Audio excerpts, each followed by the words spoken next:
With the Negev Desert taking up about half of Israel, you may expect much of the country to be dry and barren. But here in central Arava, we'll find many examples of Israelis actually trying to make the desert bloom.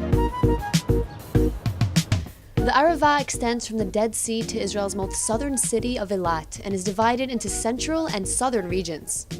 The climate here naturally yields harsh conditions and sandy soil with no minerals.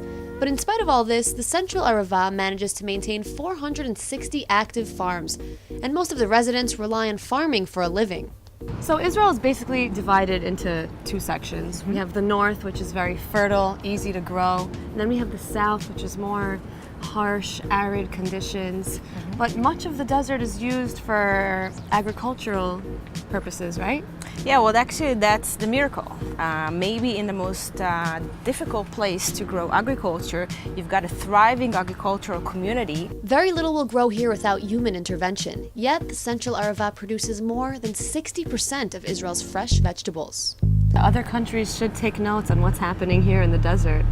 And they come. We've got students from all over the world that are coming here to learn how to grow in difficult conditions, water management.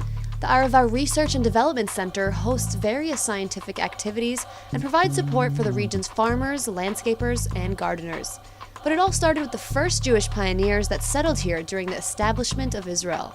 I think it's also the attitude, you know, it's the chutzpah to say that if you put your heart and soul into something, you can make it happen. If you will it, it is no dream. The center, which is funded by the Ministry of Agriculture and Jewish National Fund, houses 8 acres of greenhouses.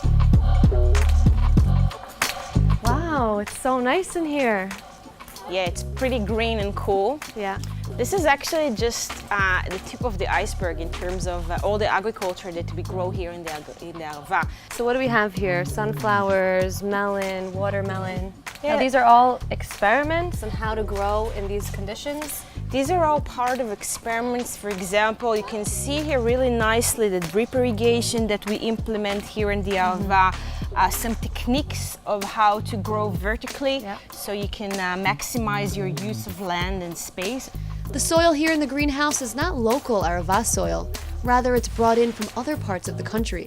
Basically, everything here is not good for agriculture, but the people here are good for agriculture, and that makes all the difference. Yeah, as long as you have the hope and the knowledge, then you could make the desert bloom.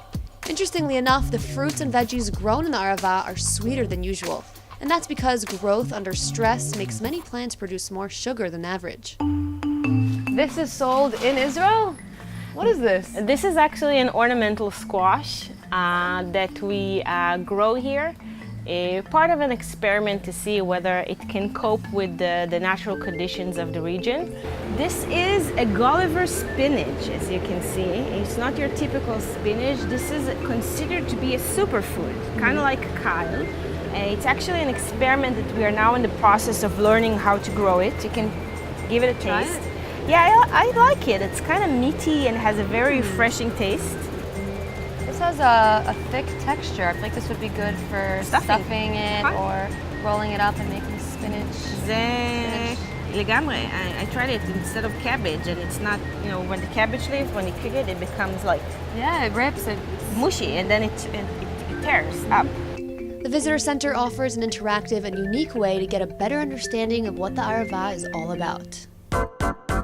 This is the playroom. Okay, this is a live museum where we, as opposed to other museums, invite you to touch and experiment for yourself.